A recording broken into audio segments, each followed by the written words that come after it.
हमारे गोरखपुर प्रांत के क्षेत्रीय अध्यक्ष माननीय श्री सहजानंद राय जी,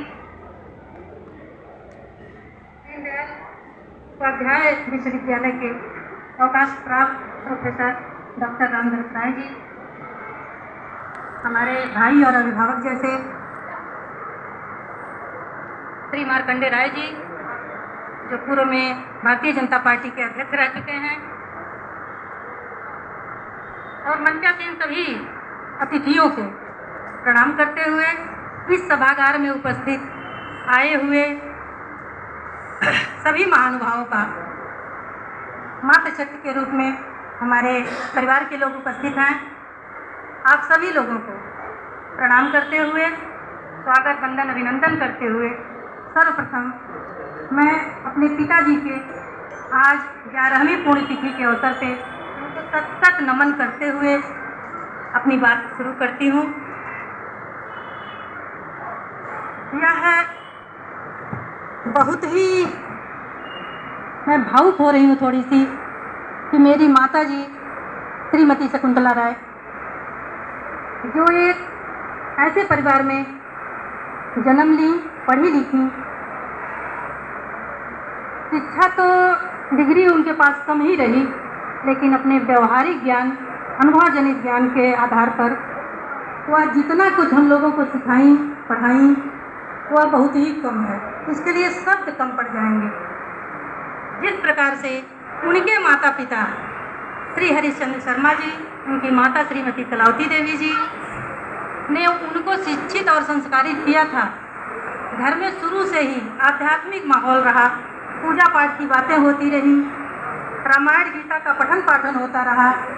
वह सारे संस्कार उनके अंदर इस प्रकार से थे कि वही संस्कार हम सभी भाई बहनों, परिवार के लोग, और ज़्यादा न हो तो मैं ये कहना चाहूँगी कि गांव के लोगों को, जिस समाज में रही, चाहे गोरखपुर में रही हूँ, हमारी बहन रेणु सिन्हा जी यहाँ बैठी हैं, हमारी भाभी नीलम राय जी बैठी हैं, पुष्पा राय जी बैठी हैं, जो हमेशा कहती हैं कि माता जी के साथ बैठो तो कुछ न कुछ ऊर्जावर्धक बातें सुनने को मिलती हैं, जो जीवन को एक नई दिशा देती हैं। नंद कुमार राय जी भाई साहब बैठे हैं, वो भी जब आते हैं तो माता जी का आशीर्वाद लेते हैं और कहते हैं कि माता जी के पास बैठ के बहुत ही अच्छा महसूस होता है। हमारी 5 भाइयों के परिवार में माता जी रहती थी, लेकिन घर में उन्होंने सदा में एक ऐसा वातावरण बना के रखा था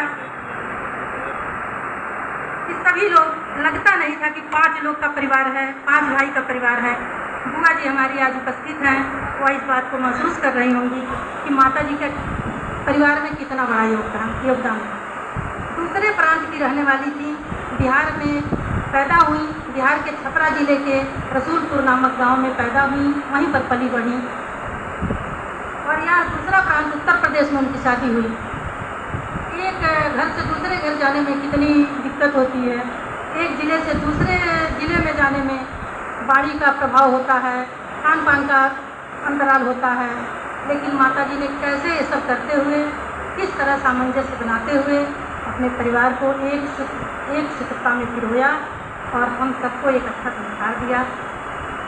कोरोना काल में जब कोरोना जैसी महामारी आई, तब माता जी के मन में यह विचार आया कि इस लॉकडाउन वाले समय को कैसे मैनेज किया जाए, कैसे व्यतीत किया जाए।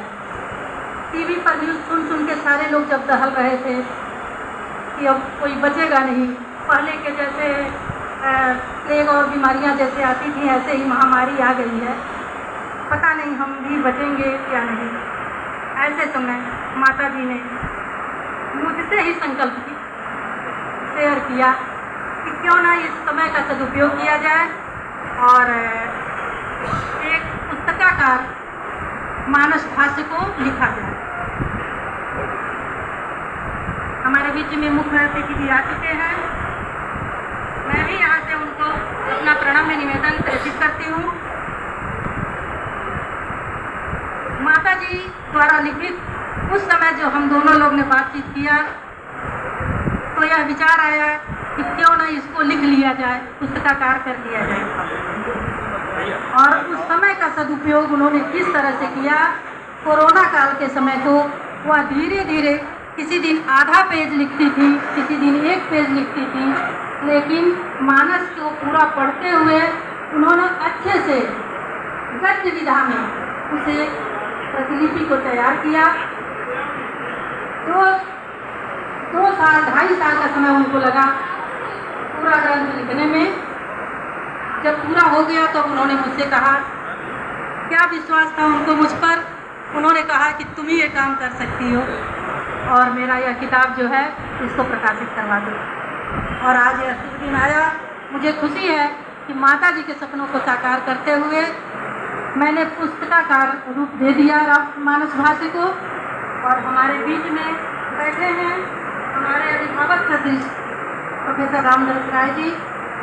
मैंने जब उनसे इस बात पर चर्चा किया तो उन्होंने ही इस मानस के टीका को, सरल टीका को यह शीर्षक प्रदान किया कि इसका नाम होना चाहिए मानस भाष्य। और आज मानस भाष्य आ गया है, प्रकाशित हो चुका है, आप सबके सामने है। माता जी के इस यात्रा में यह भी भगवान की अद्भुत कृपा थी कि उनके इस यात्रा में किसी प्रकार का कोई बाधा नहीं पहुंचा।